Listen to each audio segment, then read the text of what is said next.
হকারি করি, ব্যবসা করি, জামাতারে ভোট দিবেন না, বিএনপিরে ভোট দিবেন। এখনো সিলের কালি আছে। এই দুর্নীতি কেন করলো তারেক রহমান সাহেব? কোন রাজনৈতিক সংগঠন নিয়ে এই হকাররা রাজপথে রাজনীতি করে নাই। আমাদের তো বাবা বসার কোনো জায়গা নেই, আমরা গরিব মানুষ।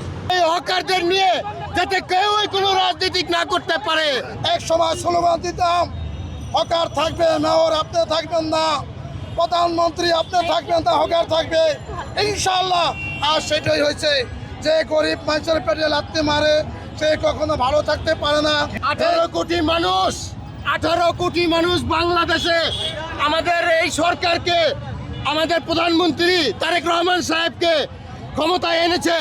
আমরা বলতে চাই, আমাদের হকারদের ভাইদের পক্ষ থেকে বলতে চাই, কোনো রাজনৈতিক সংগঠন নিয়ে এই হকাররা রাজপথে রাজনীতি করে নাই, রাজনীতি করে নাই। হকাররা চিন্তা করছে দেশের সরকার যাবে, সরকার আসবে, দেশের প্রেসিডেন্ট যাবে, প্রেসিডেন্ট আসবে। কিন্তু হকার ভাইরা চিন্তা করে ভিন দেশের থেকে মানুষ আসবে, রাষ্ট্রের যে কোনো বাংলাদেশের থেকে তেঁতুলিয়া ঢাকার শহরে আসবে, এক গ্লাস পানি খাবে, এক কাপ চা খাবে। এইটাকে রাজপথে দাঁড়িয়ে তারা একটি শ্বাস প্রশ্বাস ফালিয়ে তারপর একটা সরকারকে দেশের নির্বাচিত করবে।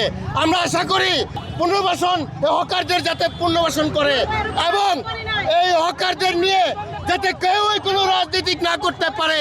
হকারদের যাতে পরিপূর্ণভাবে যাতে সরকার এটা সমস্ত দিক দিয়ে যাতে সরকার এটা লক্ষ্য করে। ইনশাল্লাহ আমরা এইটাই সরকারের কাছে মা ভোট কারে দিমু, জামাতারে দিমু না বিএনপিরে দিমু? আমার মারে বলছি, মা আমরা রাস্তা হকারি করি, ব্যবসা করি, জামাতারে ভোট দিবেন না, বিএনপিরে ভোট দিবেন।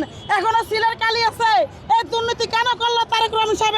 এই দেশের নাগরিক আমরা কি ভোট দিছি এরকমের জন্য? আমাকে ব্যবসা ক্ষতি করার জন্য? আমরা রাজপথ ছাড়বো না, আমরা এই গঠন করব, আমরা হকারি করব, ব্যবসা করব। আমাদের তো বাবা বসার কোনো জায়গা নেই, আমরা গরিব মানুষ। আমাদেরকে বড় একটা দোকান নেওয়ার মতো সামর্থ্য আছে? আমাদের সেই সামর্থ্য নাই।